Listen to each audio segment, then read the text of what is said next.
두 제자는 왜 엠마오로 가야만 했는가? 그리고 다시 이 제자가 가는 길을 바꿔서 예루살렘으로 갔는가? 그런 큰 틀 안에서 오늘 여러분과 함께 말씀을 나누고자 하는데, 오늘 누가복음 24장은 예수님이 부활하신 날에 있었던 사건을 기록하고 있습니다. 특히 이 엠마오로 가는 두 제자 이야기는 오후에 저녁까지 있었던 일을 쭉 기록해내고 있는 거예요. 여러분, 우리가 성경을 읽을 때는 항상 두 가지를 잘 생각하며 읽어야 될 것. 하나는 뭐냐면 하나님을 볼 수 있어야 됩니다. 우리는 성경을 통해서 하나님이 어떤 분인지, 또 하나님이 내게 무엇을 원하는지, 하나님의 뜻이 무엇인지를 우리는 말씀을 통해서 깨달아요. 여러분, 옛날에는 하나님이 환상을 통해서 어떤 계시를 통해서 직통 계시를 통해서 주셨는데 그때는 말씀이 없었어요. 지금은 이제 하나님의 예수 그리스도를 통해 완성된 성경 66권이라고 하는 하나님의 말씀이기 때문에 하나님은 오늘 이 성경을 통해서 우리에게 하나님의 뜻을 가르쳐 주고 있다는 거죠. 그래서 우리는 성경을 듣거나 읽거나 볼 때는 하나님이 내게 뭐라고 하나님의 뜻이 무엇인지를 귀담아 듣는, 하나님을 볼 수 있는 눈이 성경을 볼 때 필요하고, 또 하나는 뭐냐면 나를 볼 줄 알아야 해요. 이 말씀을 통해서 나를 보는 거예요. 혹시 내가 이런 모습은 없는가? 이 성경은요, 죄된 모습도 나오고 의로운 모습도 나오고 실패의 모습도 나오고 쓰러진 모습도 나오고 성경의 모습도 나오잖아요. 그 모든 말씀을 보면서 나를 돌아보는 거예요. 나에게 이런 연약함은 없는가? 나에게 이런 부족함은 없는가? 나에게 이런 힘듦은 없는가? 나의 이런 약함은 없는가를 돌아보면서 우리의 믿음을 다시 재정립해서 주님이 원하는 모습으로 다듬어지고 세워지는 은혜의 힘이 말씀에 있는 줄로 믿습니다. 그래서 말씀을 거울이라고 말하잖아요. 내 얼굴에 뭐가 묻었는지 거울을 보면, 아, 내가 오늘 세수를 안 했네? 아, 머리카락이 흐트러졌네? 거울을 보고 나를 다듬듯이 우리는 말씀을 통해서 하나님의 자녀로서 거룩한 천국 백성으로서의 우리의 모습을 말씀을 통해서 우리를 다시금 뭐예요? 바라보고 점검해 볼 수 있다는 거죠. 저는 오늘 엠마오로 가는 이 두 제자의 모습을 통해서 우리의 모습을 한번 돌아볼 수 있는 그런 은혜가 우리에게 있었으면 좋겠습니다. 그들에게 보여준 연약한 모습, 또 그들이 보여준 회복의 모습이 오늘 우리에게도 다시 있는 그런 은혜가, 또 그런 결단이 오늘 이 말씀 앞에 있는 저와 여러분에게 일어나기를 주님의 이름으로 간절히 축원합니다. 자, 오늘 말씀을 먼저 보면 이 두 제자가 어떤 제자였는가를 우리가 한번 생각해 볼 필요가 있을 것 같아요. 자, 이 두 제자에 대해서 제가 한번 살펴보니까, 첫째, 이 두 제자는 제자였어요. 물론 예수님의 공식적으로 발표된 12명의 제자는 속하지를 않았던 것 같아요. 그러면서 퀴즈, 이 두 제자 중에 한 제자 이름이 뭐죠? 성이 글씨요, 글씨. 글로바라고 하는 제자 이름이 나오잖아요. 12명의 제자에 들어가지는 않았던 것 같아요. 나머지 한 제자 이름은 나오지 않지만 이 글로바의 제자와 이 두 제자는 그래도 제자였던 것 같아요. 그만큼 예수님이 이 땅에 있는 동안 예수님을 따라다니며 열심히 섬기며 순종했던, 신실했던 주님의 자녀였다는 사실을 알 수가 있고요. 또 하나는 뭐냐면 이 두 제자도 예수님이 십자가에 달려 돌아가시는 때까지 제자들과 함께 있었다는 거예요. 13절 말씀을 한번 볼까요? 자, 그날에 그들 중 둘이 예루살렘에서 25里되는 엠마오라는 마을로 가면서라고 나오잖아. 여기서 그날에, 이 그날은 뭐냐면 예수님이 부활하신 날이죠. 그리고 그들 중 두 사람이라 그래요. 그들은 누굴까요? 제자들이에요. 예수님이 십자가 달려 돌아가시자 자기들끼리 문을 꼭꼭 잠그고 있었던 그 제자의 무리들, 그리고 예수님의 부활하심을 목격했던 여인들이 찾아왔을 때 예수님이 부활하셨습니다라는 소식을 들었던 그 제자의 무리 중에 이 두 사람이 있었던 거죠. 자, 그리고 마지막으로 이 두 사람은, 다른 제자들은 예루살렘에 남아 있는데 이 두 사람만 뭐예요? 그 무리에서 나와서 어디로 가고 있는 거예요? 엠마오로 가고 있다는 사실. 왜 이 두 사람은 엠마오로 갔을까요? 여러분, 사실 이 두 사람은 엠마오로 가야 되는 게 아니라 더 정확히 말하면 갈릴리로 가야 되는 게 맞아요.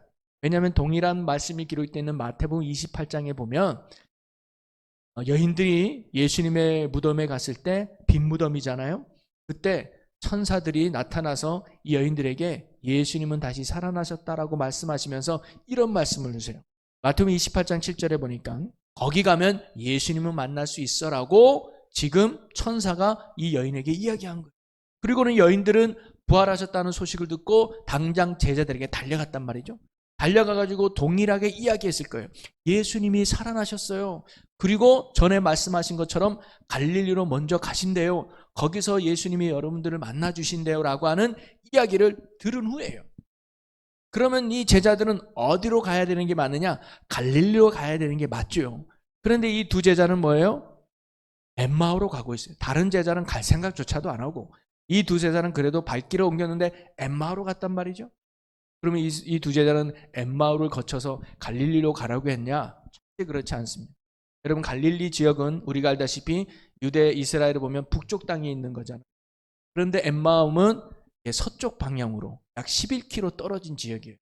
그래서 갈릴리로 가려고 하면 두 가지 길이 있어요. 동쪽으로 하는 여리고성을 지나가는 길이 있고 북쪽으로 가는 사마리 성을 지나는 길이 있는데, 그러면 이들은 갈릴리를 목적으로 뒀다면 동쪽이나 북쪽을 향해야 되는데 전혀 반대쪽인 서쪽을 향해 갔다는. 자, 그러면 이 두 제자가 전혀 예수님이 말씀하시지 않은 갈릴리 지역이 아닌 엉뚱한 엠마오로 갔다는 것은 뭘 의미할까요? 한마디로 말하면 이들이 제자로서의 삶을 버린 거지. 이제 더 이상 예수님 따를 의미가, 이제 더 이상 예수님 믿을 필요가 없다. 갈릴리 저쪽은 이제 중요하지 않아 하면서 이들은 신앙의 위기, 신앙의 좌절을 경험하는 게 바로 이 두 제자의 모습이었습니다. 예루살렘이 상징하는 게 뭘까요? 예수님이 계신 곳이에요. 부활하신 곳이란 말이죠. 거기가 뭐냐면 말씀의 자리, 믿음의 자리, 은혜의 자리가 예루살렘이라고 한다면 엠마오는 어떤 자리일까요? 불신의 자리예요. 원망의 자리예요. 슬픔의 자리예요. 하나님을 떠난 믿음 없는 자리가 바로 엠마오였습니다.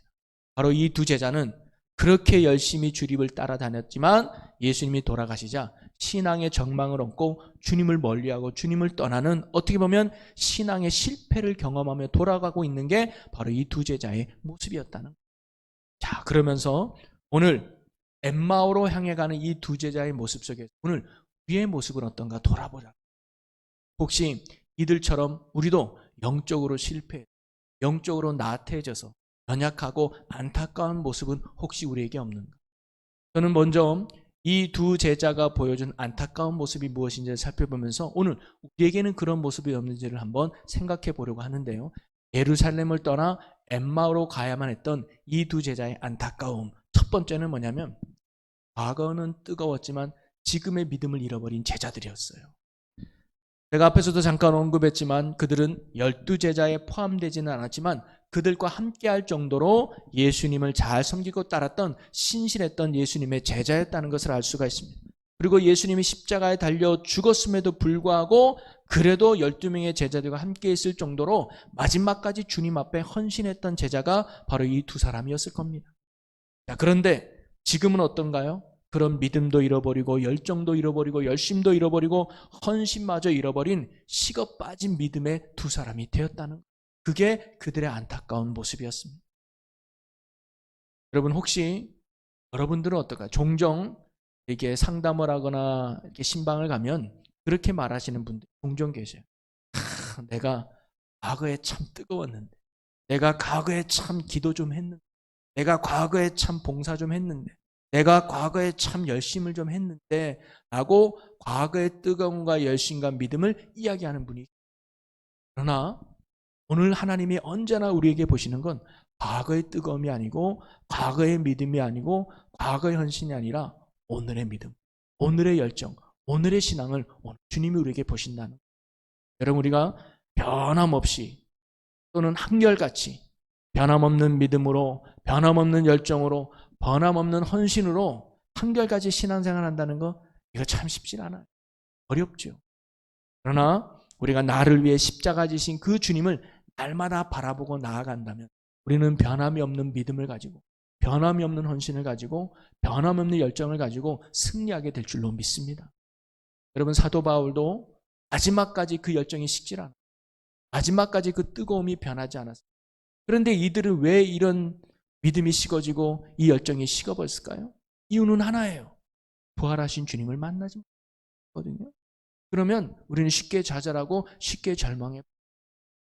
또 하나 이들의 신앙의 안타까움은 뭐냐면 주님이 옆에 계심에도 불구하고 주님을 보지 못하는 제자들이었어요. 16절에 보니까 그들의 눈이 가리어져서 그인 줄 알아보지 못하거늘. 그들이 엠마오로 가는 도중에 예수님이 그들과 함께 했습니다. 그런데 그들은 예수님을 알아보지 못했다는 거예요. 그들은 부활하신 주님이 바로 옆에 계심에도 불구하고 그들은 예수님을 알아채리지도 못하고 예수님을 보지 못했다는 거예요. 여러분, 제가 신학교 다닐 때 그 대전에 아주 맛있는 뷔페집이 있었어요. 웬만한 한 2만 원, 그때 1, 2만 원 엄청 비싼 거 아닙니까? 뷔페집이 있어서 신학생들에게는 꿈의 식당이었어요. 그런데 어느 교회 장로님이 그 신학생들, 그때 몇 학년인지 모르겠어요, 몇 명에게 그 밥을 사주겠다는 거예요. 며칠을 굶으려고 그랬어요. 이게 얼마나 꿈만 같은 뷔페집이냐. 그래서 며칠은 내가 어렵고 아침 점심은 굶자. 그래 저녁에 많이 먹을 게 아니냐. 그래서 아침 점심은 굶었는데요, 제가 저녁에 아프기 시작했습니다. 배가 아파가지고 살살 배가지고 화장실 갔다 와도 계속 배가 아파요. 그래도 어떻게 맛있는 뷔페집을 가야 되지 않겠습니까? 갔어요. 제가 먹었을까요? 안 먹었을까요? 못 먹었어요. 얼마나 아깝던지. 지금도 생각이 나가, 그 뷔페가. 그 배만 안 아팠다면 내가 한 3그릇 4그릇 먹고 막 했을 텐데, 그러니까 맛있는 음식이 차려놔도요, 먹지 못하니까 아무 소용이 없더라고요. 굉장히 안타까워요. 여러분도 그런 경험 혹시 있지 않습니까? 뭔가 잘 차려놨는데 내가 누릴 수 없어요. 놀이동산을 갔는데 기구 하나 못 타. 맛있는 식당에 갔는데 음식을 못 먹어. 그런 안타까운 상황들이 있을 수 있잖아요. 여러분, 교회 안에도요, 성도님들 중에 가장 안타까운 성도님이 뭐냐면, 교회를 다님에도 불구하고 부활하신 주님을 만나지, 정말 예수님 때문에 신앙생활을 하는 게 아니고 종교인처럼 생활하는 사람들이 제일 안타까운 사람들. 그게 어떻게 보면 뷔페집에 차려놨지만 밥은 안 먹고 맨날 접시만 들락날락. 이거 담았다가 이거 놓고 저거 담았다 이거 놓고, 맛은 보지 못하고 기쁨을 누리지 못하면서 그냥 형식적으로 종교생활하는 사람이 교회 안에서 제일 안타까운 사람. 신앙의 기쁨도, 신앙의 즐거움도, 신앙의 능력도 예수 그리스도 안에 주시는 그 은혜를 경험해보지 못하는 사람이 참 안타까운 성도들인 것 같습니다. 그냥 가정의 평화를 위해서 또는 의미 없이 형식적으로 돌아다니고 다니는 사람이 참 보면 제일 안타까워요. 여러분, 아무리 60평, 70평 아파트 사두면 뭐합니까? 들어가 살아야지. 아무리 내가 2억짜리, 3억짜리 스포츠가 좋은 차를 사면 뭐합니까? 내가 타고 다녀야지. 내가 아무리 좋은 교회, 내가 아무리 집 사고 권 사고 목사가 된들 살아계신 하나님, 부활하신 주님을 만나지 못하면 아무런 의미가 없다는 거예요. 오늘 이 두 제자에게 안타까운 바로 예수님이 옆에 계심에도 불구하고 그 주님을 알지 못하는, 주님과 동떨어진 신앙의 삶을 살았다는 것이 이 두 제자의 안타까운 모습입니다. 혹시 저기 있는 저와 여러분이 믿음 생활은 한다고는 하지만, 교회는 다니지만 혹시 주님 없는 신앙생활, 주님과는 동떨어진 나만의 나중심의 신앙생활을 혹시 우리가 하고 있지는 않은, 그 속에는 기쁨이 있을 수 없을 겁니다. 그 속에는 만족도 있을 수 없습니다. 주님 안에 참 만족이 있고 예수 안에 우리의 기쁨이 넘치게 될 줄로 믿습니다. 그게 이 제자들의 안타까움이었어요. 또 하나 이들이 안타까움은 뭐냐면 말씀을 듣지 못하는 그들의 모습이었습니다. 17절에 보니까 예수께서 이르시되 너희가 길 가면서 서로 주고받고 하는 이 이야기가 무엇이냐 하시니 두 사람이 슬픈 빛을 띠고 머물러 서더라. 여러분, 예수님이 그들에게 야 너희가 무슨 이야기를 하고 있냐라고 물어봤어요. 지금 누가 물어본 거예요? 예수님이 물어본 거잖아요. 그런데 그들은 오히려 슬픈 얼굴을 띠고 있다고 성경은 기록해주고 있습니다. 이것은 뭐냐면 이 두 제자가 지금 듣고 있는 이야기가 예수님의 말씀인지도 몰랐다는 것을 말해주고 있는 거예요. 예수님을 보지 못하는 것뿐만 아니라 지금 예수님이 말씀하고 계심에도 불구하고 예수님의 음성을 깨닫지 못하고 듣지 못하는 귀가 막힌 것이 바로 이들의 모습이었습니다. 눈이 어두워진 것뿐만 아니라 귀도 막혔던 것이 이들의 안타까운 신앙의 모습이었던 거죠. 여러분, 우리가요 잘 듣는 것도 축복인 줄로 믿습니다. 얼마 전 뉴스에 보니까 어느 소방관이 저녁에 퇴근을 하고 밤에 가는데 어디서 치직치직 전기 타는 소리가 들려요. 그래서 주변에 보니까 안 그래도 타는 냄새가 나. 가만히 보니까 어느 집 뒤편이 벌써 불이 타고 있는 거예요. 그래서 얼른 119에 신고를 하고 그 집의 대문을 들여서 노부부가 주무시고 계신 걸 깨워가지고 피신을 시켜가지고 안전하게 이 두 분의 생명을 살렸던 이야기가 기사에 난 적이 있습니다. 여러분 누구든지 취직 아무 소리인지 모를 거예요. 소방관이니까 그 소리가 전기가 타는 소리구나라고 들을 수 있었지 않겠습니까? 잘 듣는 것이 어찌 보면 축복이고 은혜일 수 있다는 거죠. 여러분 우리의 신앙생활도 뭐냐면 주님의 음성을 잘 들어야 될 줄로 믿습니다. 그래야 주님이 원하고 기뻐하는 신앙생활을 할 수 있다는 거죠. 여러분 옛날에 사오정 시리기가 유행한 적이 있었어요. 사오정 시리즈 이렇게 귀 못 듣는 거 있잖아요. 그래서 성경 이야기에 모세 사오정이 있어요. 모세 사오정이 알아도 웃어주세요. 모세 사오정이 있는데 홍해가 있잖아요. 홍해가 있어가지고 기도를 한 거예요. 하나님 이 홍해를 어떻게 됩니까? 열어주시고 열어주시니까 하나님이 지팡이를 뻗어라 그랬던 거예요. 아멘 하고요. 모세가 이스라엘 백성들에게 외칩니다. 여러분 하나님이 말씀하셨습니다. 뭐라고 말씀하셨나요? 홍해를 7바퀴 돌라고 말씀하셨습니다. 웃어준 분들에게 복이 있을지어다. 예. 잘못 들은 거야. 이게 여리고성으로 착각한 거예요. 여러분 감사해요. 예. 자, 신약에 가면 여기 가늠하다 붙잡힌 여인이 있잖아요.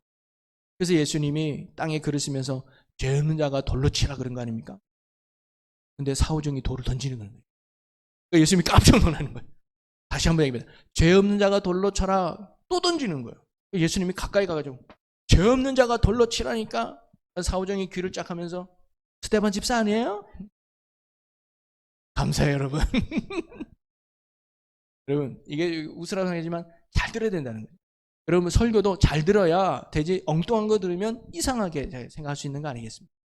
그래서 우리가 잘 듣는 것도 축복이라는 거예요. 왜? 잘 안 들으면 자기 멋대로 내중심적으로 신앙생활하기 때문이죠.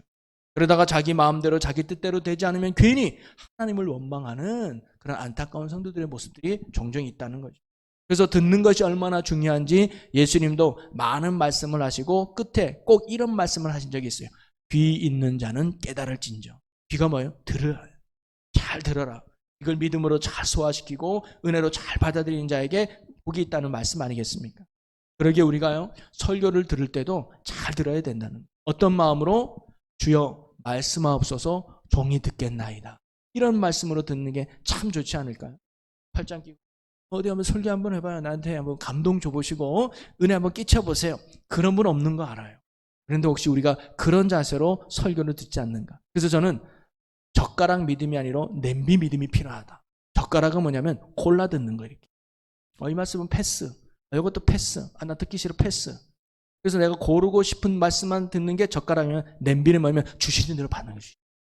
어떤 말씀이든 그게 내게 책망의 말씀이든 때로는 나를 권면하는 말씀이든 때로는 나를 찌르는 말씀이라 할지라도 아멘 아멘 받아들일 수 있는 거. 그게 말씀을 대하는 좋은 성도의 태도가 아닐까 생각이 듭니다. 물론 여기 있는 목사인 저도 모든 설교를 그렇게 듣느냐? 사실 그렇지 않아요. 저도 그냥 한쪽 귀로 듣고 한쪽 귀로 흘려드리는 연약한 모습이 있죠. 근데 이 말씀 앞에 다시 우리의 모습을 돌아보면서 말씀을 대할 때 이것은 하나님이 내게 주시는 말씀이구나. 그래서 주여 말씀하옵소서 종이 듣겠나. 이런 자세로 듣는다면 그 안에서 하나님의 생명이 있고 은혜가 있는 줄로 믿습니다. 여러분 기도할 때도 듣는 기도를 할 줄 알아야 됩니다. 우리가 구하고 찾고 두드리는 것도 중요하지만 가장 중요한 건 주님의 뜻을 아뢰는 기도도 참 중요해요. 우리가 어떤 고난에 있고 우리가 어떤 아픔에 있으면 하나님 이 고난 좀 해결해 주십시오. 이 아픔도 벗어나게 해 주십시오라고 기도하는 거 중요하지만 거기에 맞붙여서 기도해야 될 것이 뭐냐면 그렇다면 하나님이 이 고난 속에 내가 뭘 해야 되겠습니까? 이 어려운 가운데 주님이 원하는 게 무엇입니까? 라고 듣고 여쭙는 기도도 필요하다는 거예요. 여러분 요셉이 노예로 팔려갔을 때 기도 안 했을까요? 하나님 내가 왜 노예로 팔려와야 됩니까? 나 억울해요 라고 기도 안 했겠습니까? 근데 요셉은 주님 그렇다면 이 상황 속에서 내가 뭘 해야 되겠습니까? 노예인 나는 어떻게 살아가야 될까요? 그랬더니 하나님이 뭐예요? 성질해라 순종하라 이런 말씀 주지 않았을까요? 그래서 그는 철저하게 노예로서 최선을 다합니다. 다윗이 사울 왕의 도망자 신세가 되었을 때 기도 안 했을까요? 하나님 나 너무 억울해요. 골리앗 죽인 것 때문에 내가 왜 이렇게 죽음의 고비를 맛보아야 됩니까? 하나님 너무 힘들어요. 나 빨리 이거 끝나게 해주세요 라고 기도했겠지만 그 속에서 다윗은 하나님 그렇다면 이 도망자 생활 속에서 내가 뭘 해야 되겠어요? 주님이 원하는 게 무엇입니까? 라고 듣는 기도를 해줘. 이게 뭐예요? 순종하는. 그래서 사울 왕을 죽일 기회 가운데서도 말씀 앞에 그를 죽이지 않는 순종의 모습을 보여주지 않겠습니까? 오늘도 저와 여러분이 하나님의 음성을 잘 듣는 바른 믿음으로 살아갈 수 있는 우리 모두가 되기를 주님의 이름으로 간절히 축원합니다. 바로 이처럼 예루살렘을 떠나 엠마로 가는 이 두 제자의 안타까움은 뭐냐면 과거의 신앙이 있고 오늘의 믿음을 잃어버린 자들, 그리고 주님이 옆에 계심에도 불구하고 그 주님을 보지 못하는 연약함, 그리고 하나님의 분명히 말씀하심에도 불구하고 귀가 둔하여 듣지 못하는 안타까움에 있는 게 바로 이 두 제자의 모습이었습니다. 오늘 우리는 어떤가요? 혹시 우리가 오늘의 기쁨을 잃어버리고 오늘의 열정을 잃어버리고 오늘의 믿음을 잃어버리고 과거의 믿음만 얘기하고 있지는 혹시, 그리고 지금도 주님이 분명 이곳에 계시는데, 이 금요 기도에도 계시는데, 주일 예배 때도 계시는데, 우리 집에도 계시는데, 내 직장에도 계시는데, 그 계시는 주님을 보지 못하는 그런 모습 속에 우리가 살아가고, 그리고 주님은 말씀마다 우리에게 말씀하시고 기도 때마다 우리에게 말씀하시는데 내 귀가 둔하여 듣지 못하는 어리석음의 모습이 혹시 우리에게는 없나요? 저는 그런 모습이 있다면 거기에서 눈이 열리고 귀가 열리고 믿음이 다시 회복되는 은혜의 역사가 우리 모두에게 일어나기를 주의 이름으로 간절히 축원합니다. 근데 그 역사가 바로 이 두 제자에게 일어났다는 거 아니겠습니까? 사실 그들은요, 바로 예수님을 보지도 못하고 그분의 음성도 듣지 못하고 다시 부활하신 예수님을 경험하지 못한 안타까운 제자들이 아닙니까? 그러니 그들은 예루살렘을 포기한 거예요. 야, 이제 더 기도 안 해도 될 것 같아. 예배 드릴 필요 없을 것 같아. 이제 주님 앞에 헌신하고 봉사 안 해도 될 것 같아 하면서 점점 주님을 멀리하며 그들의 믿음이 식어갔던 거 아닙니까? 은혜 자리를 포기하고 믿음의 자리를 포기하며 세속의 자기로 나아가려고 했던 게 바로 이 제자들의 모습이었어요. 자, 그런데 아까 우리가 읽었던 두 번째 말씀이 뭐였습니까? 33절을 다시 한번 보니까 곧 그때로 일어나 예루살렘으로 돌아가 보니, 그들은 다시 어디로 돌아간 거예요? 예루살렘으로 돌아간 거예요. 예루살렘으로 돌아갔다는 건 뭐냐면 그들의 믿음이 회복됐다는, 그들의 열정이 다시 회복됐다는, 그들의 뜨거움이 다시금 뜨거워졌다는 거 아니겠습니까? 믿음이 회복되고 은혜가 회복되고 말씀이 회복되는 것이 바로 이 제자들의 모습이었다는 거예요. 여러분, 저는 여러분이 과거에 뜨거웠다면 그 뜨거움이 다시 오늘도 회복될 수 있기를 주의 이름으로 간절히 축원합니다. 과거에 기도가 많았다면 다시 기도의 열정이 타오르는 여러분이 되기를 주의 이름으로 간절히 소망합니다.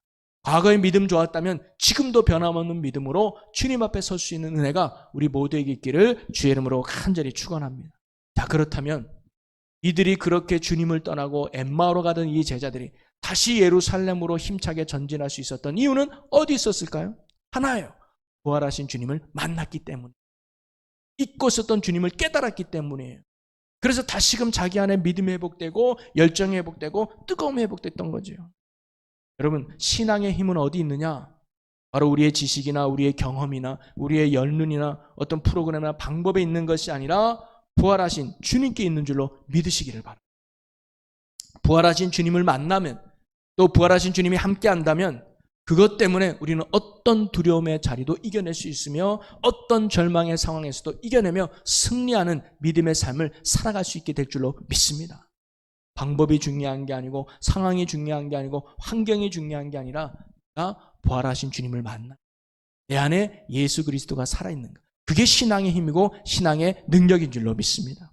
자, 그렇다면 예수님을 보지도 못하고 듣지도 못하고 만나지도 못하며 절망 가운데 이 제자들이 어떻게 예수님을 다시 만나고 예수님을 다시 볼 수 있게 되었을까요? 오늘 성경에서 저는 두 가지를 찾아볼 수 있었는데, 첫째는 뭐냐면 주님께서 가르쳐 주시는 말씀을 통해서 그들이 깨달아졌다. 자, 32절을 한번 볼까요? 32절 한번 읽겠습니다. 시작. 그들이 서로 말하되 길에서 우리에게 말씀하시고 우리에게 성경을 풀어주실 때에 우리 속에서 마음이 뜨겁지 않으려냐 하고. 아멘. 여러분, 부활의 능력은 말씀을 들을 때 회복되는 줄로 믿습니다. 이 제자들이 믿음 없이 길을 걷고 있다가 예수님이 쫙 만나주신 거죠. 그러면서 이 제자들에게 하나님의 말씀을 가르쳐 준 거예요. 그런데 예수님이 들려주신 그 말씀은 신비롭고 새로운 말씀이 아니었어요. 그들이 알고 있었고 그들이 많이 들어봤던 말씀을 예수님이 가르쳐 준 거거든요. 자, 27절을 한번 보세요. 27절 말씀 읽어봅니다. 이에 모세와 모든 선지자의 글로 시작하여 모든 성경에 쓴 바 자기에 관한 것을 자세히 설명하시니라. 모세와 선지자의 글이 뭐예요? 구약 성경 아니에요? 그 당시 예수님의 제자였다면 아마 구약 성경을 많이 읽고 예수님한테 많이 들었던 말씀일 거예요. 평상시에도 많이 들었고 알고 있었던 그 말씀이에요. 창세전부터 내려오는 메시아에 대한 말씀들을 제자들에게 단순하게 예수님이 또 한 번 들려준 것뿐이었습니다. 그런데 그 말씀을 들으면서 제자들의 마음이 뭐예요? 뜨거워졌다는 거예요. 말씀이 깨달아지고 그 말씀이 다시 마음에 새겨지게 된 것이죠. 여러분, 우리가 설교를 듣고 말씀을 꾸준히 배워야 될 이유가 바로 여기 있습니다. 여러분, 오늘 은혜가 안 돼도 내일 은혜가 될 수 있다는 거예요. 오늘 깨달음이 없어도 내일 그 깨달음이 올 수 있다는 거예요. 똑같은 다윗의 말씀을 오늘은 별 의미 없이 듣다가 내일 그 말씀이 내 마음에 크게 와닿을 때가 있다는 거죠. 그래서 우리는 쉬지 말고 말씀을 듣는 일에 힘써야 될 줄로 믿습니다. 말씀을 통해서 우리는 부활하신 주님을 볼 수가 있고, 말씀을 통해서 우리는 부활하신 주님의 음성을 들을 수 있고, 말씀을 통해서 우리는 부활하신 주님을 만나게 되는 줄로 믿습니다. 언제 만날지 모르지만 주님이 역사하면 깨달아지고 주님이 역사하면 만나게 될 줄로 믿습니다. 성경은 오직 예수 그리스도를 증거해주는 구원의 책이고 생명의 책이 되기 때문입니다. 그러니 저나 여러분이 날마다 말씀을 가까이하여 말씀 속에서 부활하신 주님, 다시 살아계신 주님, 그 주님을 만나고 교제하고 함께하는 믿음의 성도가 되기를 주의 이름으로 간절히 축원합니다. 그리고 또 하나는요, 주님께서 그들과 함께 떡을 나눌 때 그들의 눈이 밝아졌다고 나와요. 자, 30절과 31절을 한번 봅니다.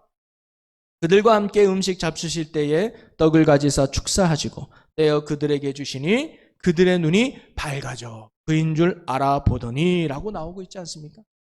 여러분, 떡을 가지사 축사하시고 떼어 그들에게 주셨다. 어디 많이 들어보고 본 장면 아닙니까?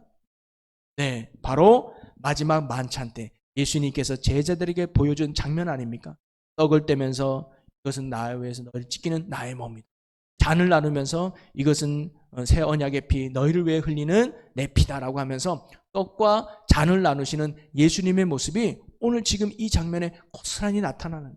그래서 이 두 제자는 예수님의 이러한 모습을 보면서 이거 어디서 많이 봤는데 하면서 마지막 때의 성찬식 모습을 기억났을 거예요. 그리고는 그 순간 그들의 눈이 밝아졌다는, 그리고는 예수님인 것을 알아봤다는 거예요. 여러분, 여기에 성찬의 큰 은혜와 축복이 담겨져 있는 거예요. 지금 우리가 코로나로 인해서 성찬을 할 수 없는 상황이 있지만 여러분, 진정한 성찬은 바로 우리로 하여금 바로 우리의 눈을 뜨게 해준다는 거예요. 십자가의 주님이 보여지고 부활하신 주님이 보여지는 것입니다. 떡을 먹고 잔을 마시는 순간 내 안에 예수의 피와 예수의 살을 담게 되는 거예요. 그래서 나는 사라지고 예수로 채워지는 은혜의 역사가 성찬식 가운데 일어나는 큰 축복의 역사라는 거예요. 그런데 우리가 왜 그런 역사가 안 일어나는가? 우리가 가식적이고 형식적으로 하기 때문이에요. 진실되게 예수 그리스도를 사모하고 소망 가운데 하면 이런 은혜의 역사가 성찬식 가운데 우리 안에 넘치게 될 줄로 믿습니다. 그리고 이 성찬의 큰 의미로 본다면 그것이 뭐냐면 그게 바로 예배예요. 그리스도의 은혜를 나누고 그분의 사랑을 고백하고 감사하는. 그래서 제자들은 안식 후 첫날 모여서 떡을 뗐다는 거예요. 그게 예배의 기원 아닙니까? 단순히 성찬식 떡을 떼고 빵을 뗐다는 것이 아니라 그 의미는 날마다 예수 그리스도를 묵상하며 그분의 십자가 부활을 확신하는 예배의 시간, 그것이 바로 영적 성찬의 의미.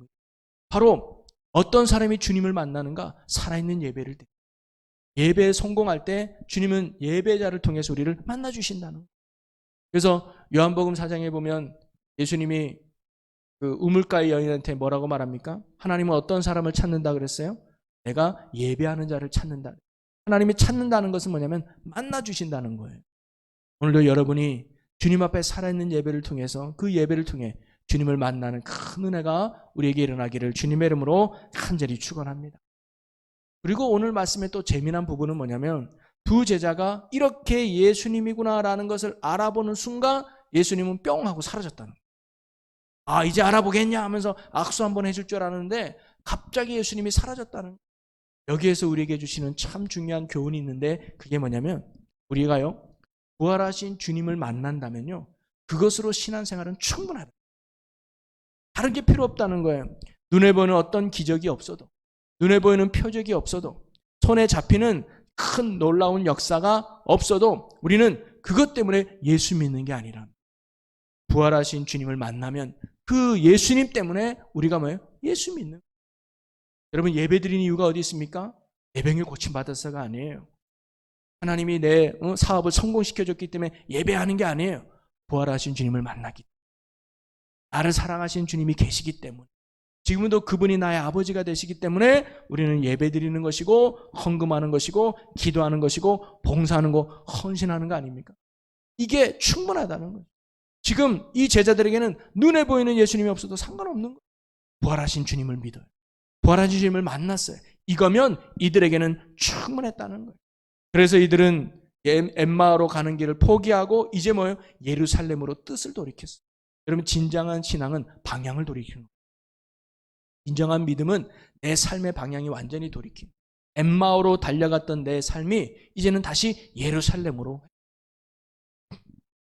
그래서 그들은 틀림없이 갈릴리로 가서 예수님을 만났을 겁니다. 그리고 오순절날 성령을 받을 때 마가다락방에 있었을 것입니다.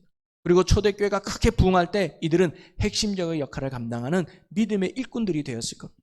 이들은 이제 부활하신 주님의 믿고 그 주님을 증거하는 증인으로서의 삶에 조금도 부족함이 없는 헌신의 삶을 살았을 겁니다. 그 이유는 하나예요.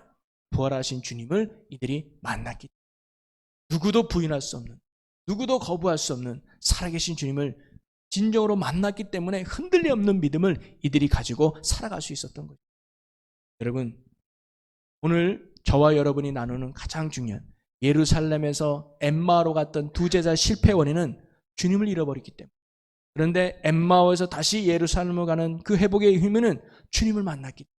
여러분, 언제나 우리의 신앙의 핵심, 신앙의 가치는 예수 그리스도께 있는 줄로 믿으시기를 바랍니다. 그분이 여전히 나와 함께 하시고 그분이 믿어지면 우리는 어떤 문제도 어떤 어려움도 이겨낼 수 있다는 거죠. 그래서 신앙의 힘은 바로 부활하신 주님을 만나는 데 있다는 거예요. 신앙생활의 연수가 우리의 신앙의 깊이를 말해주지 않습니다. 교회 안에서의 어떤 직분이 우리의 신앙의 가치를 말해주는 것도 아닙니다. 부활하신 주님, 사망 권세를 이기고 다시 살아내신 주님을 만나는 것, 그것이 신앙의 가치요, 신앙의 힘이요, 신앙의 능력인 줄로 믿습니다. 그래서 주님의 은혜를 알고 주님을 만난 사람과 이야기하면 말이 통하는 거예요. 근데 그렇지 않은 사람과 이야기하면 어려워져요. 그럼 제가 그러죠. 목회는 쉬우면서도 참 어려운 거예요. 목회 쉬운 게 뭐냐면요, 주님 만난 사람과 목회하면 너무 신나고 재밌는 거예요. 자, 우리 전도합시다. 네네. 우리 기도할 거예요. 기도해야죠. 우리 이렇게 한번 헌신합시다. 할렐루야. 그거 한번 합시다. 은혜를 알고 주님 만나면요, 같은 방향, 같은 가치이기 때문에 열심히 힘을 냅니다. 그런데 주님을 만나지 않은 사람, 은혜를 모르는 사람은요, 이거 시어머니 설득. 이거 왜 해야 되냐면, 이렇게 해야 되고, 목사님 그거 꼭 해야 되겠습니까? 목사님 이렇게 바쁜 시간에, 이렇게 우리 얼마나 지치고 있는데, 이렇게, 뭐 성경 공부해야 되고, 기도 모임 해야 되고, 이거 꼭 해야 되겠습니까? 주님을 만나지 못하고, 은혜 없는 사람은 이게 안 되는 거죠. 이게 어려운 거예요. 이런 플라톤의 동굴의 비유라는 그 글이 있는데요. 즉, 사람들이 동굴 안에만 사는 사람들이 있었습니다. 그 세상이 전부인 줄 알았어요. 그런데 어느 날 사람이 길을 잘못 들어가지고 동굴 바깥을 구경하고 온 거예요. 야, 바깥에 보니까 이런 나무도 있고, 야, 환하게도 뭐 동물 같은 것도 있고, 야, 딴 세계더라. 돌아왔어요. 동굴 안에 돌아가지고, 야, 이 바깥에 나가보니까 이런 것도 있고 저런 것도 있더라 하면서 이야기하니까 그 동굴 사람들이 미쳤다 그래요. 네가 괜히 우리 안에서 괜히 우리를 혼돈시키고 나면서 그 동굴 안에 있는 사람들이 재판을 걸어가지고 이 사람을 죄수 취급해가지고 감옥에 갇혀버려요. 그리고는 다시 그 동굴 속에 평화가 찾아왔다. 그러니까 보는 게 다르고 느낀 게 다르면요, 말하는 게 다른다는 거예요. 부활하신 주님을 만나면, 그분의 십자가의 은혜를 깨달아, 그분이 얼마나 위대한지를 알면 그런 분들과 신앙생활하면 정말 기쁘고 행복해요. 그런데 이걸 모르면 교회는 세상의 공동체와 다른 게 없어요. 오늘 저와 여러분이 여러분의 신앙의 비전과 신앙의 가치가 예수 그리스도께 있기를 주의 이름으로 간절히 소망합니다. 교회의 크기나 교회의 역사나 사실 뭐 어떤 목사가 있느냐, 어떤 장로가 있냐, 어떤 권사가 있냐, 교회가 어떤 성경 프로그램이 있느냐, 물론 그것도 좋은 여러분의 신앙에 도움이 되겠지만 근본적인 건 아닙니다. 근본적인 건 내가 예수를 만나, 내가 부활하신 주님을 만나는 그 십자가의 사건이 내 사건이. 그리고 부활하신 주님이 지금 나를 반해서 평안은 너에게 있을지 하면서 지금도 함께하고 있느냐. 그게 신앙의 힘이고 그게 신앙의 능력인 줄로 믿으시기를 바랍니다. 오늘 이 말씀 앞에 우리를 돌아봐서 주님 만나고 신앙생활하는. 그래서 주님을 만났다고 할지라도 우리 매일매일 주님과 동행해야 되지 않겠습니까? 그래서 매일매일 말씀과 기도로 거룩함을 잃지 않는 것. 매일매일 성령의 충만함을 오늘의 믿음으로 오늘을 살아가야 될 줄로 믿습니다. 어제 기도했다고 오늘 기도 멈추는 게 아니라 어제는 어제고 오늘은 또다시 예수 그리스도. 오늘의 주님을 만나고 오늘의 주님을 붙들고 여러분의 어떤 상황이 있든지 승리하며 하나님의 기쁘신 뜻을 이루어갈 수 있는 저와 여러분의 귀한 믿음의 삶이 되시기를 주님의 이름으로 간절히 축원합니다. 우리 이 시간 함께 찬양하고요. 오늘 말씀 붙들고 지금 이곳에 임하소서. 성령의 불로 가득 채우소서. 갈급한 내 맘에 찾아오셔서